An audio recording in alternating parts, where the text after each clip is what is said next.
स्वागत है। आइए आज हम बाल विकास और शिक्षा शास्त्र संबंधित 50 महत्वपूर्ण प्रश्नों पर एक नज़र डाल लेते हैं। तो आइए देखते हैं। प्राय बालक चलना किस वर्ष में सीख लेता है? तो बच्चा किस वर्ष में सीख जाता है? लगभग 1.5 वर्ष में। शैक्षिक दृष्टि से बाल विकास की अवस्थाएं हैं तो कौन कौन सी हैं? उत्तर रहेगा किशोरावस्था, बाल्यावस्था, शैशवावस्था। क्वेश्चन नंबर 3, बालक में सर्वप्रथम भय, क्रोध तथा प्रेम के संवेग विकसित होते हैं, यह कथन किसने दिया है? तो यह कथन है, उत्तर रहेगा इसका वाटसन। क्वेश्चन नंबर 4, प्रथम बाल निर्देशन केंद्र किसके द्वारा खोला गया? तो उत्तर है विलियम हेली। किसकी क्रियाशीलता का संबंध मनुष्य की पाचन क्रिया से भी होता है? तो उत्तर है अभिवृक्क ग्रंथि से। वातावरण वह बाहरी शक्ति है जो हमें प्रभावित करती है, यह किसने कहा है? तो उत्तर है यह रास ने कहा है। क्वेश्चन नंबर 7, बुद्धि परीक्षण निर्माण के जन्मदाता हैं तो कौन है? ये अल्फ्रेड बिने हैं। उत्तर। क्वेश्चन नंबर 8, ब्रिजेश के अनुसार उत्तेजना भाग है तो उत्तेजना किसका भाग है? संवेगात्मक विकास का।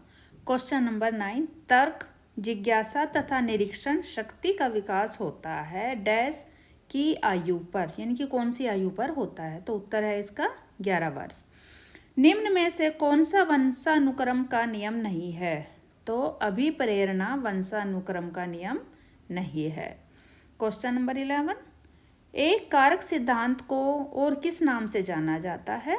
तो एक कारक सिद्धांत को राजकीय सिद्धांत के नाम से भी जाना जाता है। क्वेश्चन नंबर 12, बुद्धि का सबसे पुराना सिद्धांत कौन सा है? तो बुद्धि का सबसे पुराना सिद्धांत एक कारक सिद्धांत है। बुद्धि का द्विकारक सिद्धांत किसने दिया? तो यह उत्तर रहेगा स्पीयरमैन ने दिया। स्पीयरमैन कहाँ के निवासी थे? तो स्पीयरमैन फ्रांस के निवासी थे। क्वेश्चन नंबर 15, स्पीयरमैन पहले किस विषय के प्रोफेसर थे? तो उत्तर है स्पीयरमैन पहले सांख्यिकी के प्रोफेसर थे और बाद में ये मनोविज्ञान के प्रोफेसर बने। स्पीयरमैन ने बुद्धि का संबंध किससे बताया है? तो स्पीयरमैन ने बुद्धि का संबंध चिंतन से बताया है। बालकों के भाषाई विकास का क्रम क्या है? तो उत्तर रहेगा बालकों के भाषाई विकास का क्रम रोना मतलब रुदन या क्रदन और बबलाना और हाव भाव। क्वेश्चन नंबर 18, बालक किस उम्र में वाक्यों द्वारा अपनी बात को कह पाता है? तो वह 5 वर्ष की उम्र में कह पाता है। बालक सबसे पहले क्या बोलता है? तो बालक का आप सभी को पता है सबसे पहले माँ शब्द बोलता है और ये माँ क्या है? व्यंजन। तो व्यंजन बोलता है। बालक सबसे पहले किसकी भाषा को पहचानता है? तो बालक सबसे पहले अपनी माँ की भाषा को पहचानता है, यानी अपनी उसको इसे मातृभाषा भी कहते हैं। क्वेश्चन नंबर 21, कहाँ पर बालक सामाजिकरण के नियम स्वयं सीखता है? तो वह खेल के मैदान में, जैसे आपस में सहयोग करना, जहाँ पर यानी कि कुछ लोगों का समूह होता है वहाँ पर बच्चा सामाजिकरण सीखता है। अपने क्रोध पर संयम रखना, त्याग करना कि हाँ मुझे क्या चीज़ चाहिए और किसको छोड़ना, ये सब बच्चा कहाँ सीखता है? सामाजिकरण के नियम खेल के मैदान में ज़्यादा सीखता है। क्वेश्चन नंबर 22, बालक में नकारात्मक सोच कौन सी अवस्था में उत्पन्न होती है? तो बालक में नकारात्मक सोच किशोरावस्था में उत्पन्न होती है। क्षेत्र सिद्धांत किस विद्वान ने दिया था? तो यह कर्टे लेविन ने दिया था। क्वेश्चन नंबर 24, कर्ट लेविन कहाँ के वैज्ञानिक थे? तो ये जर्मनी के वैज्ञानिक थे।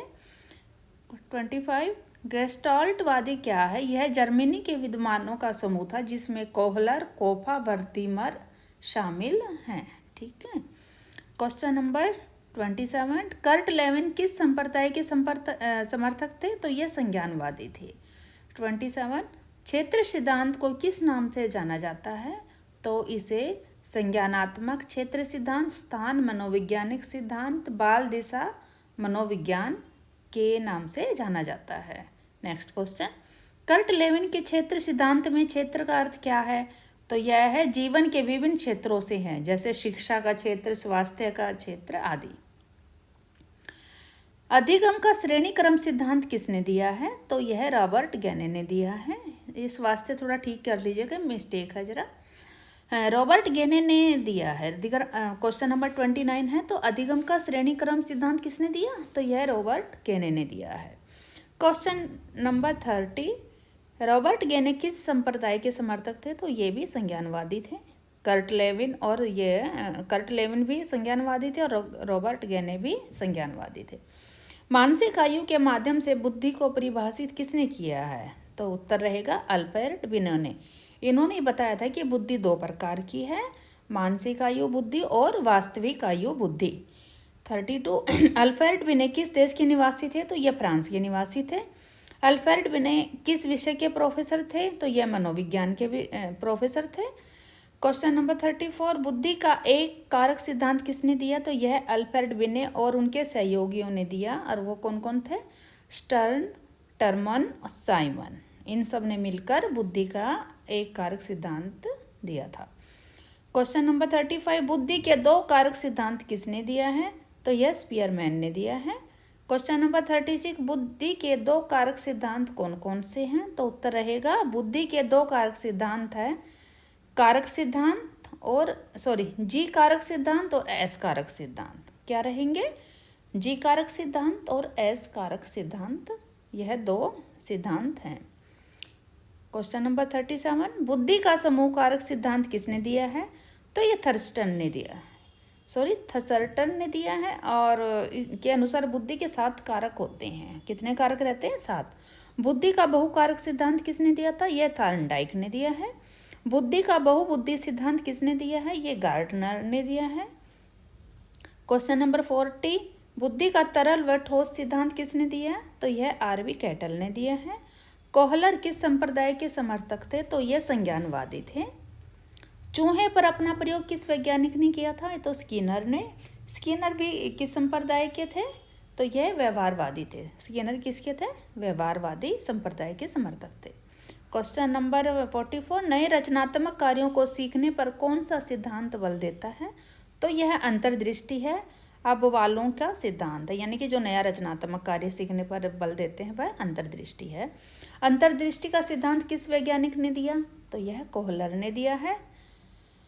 नेक्स्ट क्वेश्चन, मानसिक रूप से मंद बालकों को सीखने पर कौन सा सिद्धांत उपयोगी है? तो यह शास्त्रीय अनुबंध सिद्धांत उपयोगी होता है। किसके लिए? मंद बालकों के, जिसकी बच्चों की मंद बुद्धि होती है। संज्ञानात्मक सिद्धांत किसने दिया है? तो यह ब्रूनर ने दिया है। ब्रूनर किस संप्रदाय के समर्थक थे? तो यह एक संज्ञानवादी थे। कौन सा सिद्धांत जीव विधि के हर क्षेत्र पर बल देता है? तो क्षेत्रीय सिद्धांत पर। गेस्टाल्ट का अर्थ क्या है? तो यह संपूर्ण या समग्र।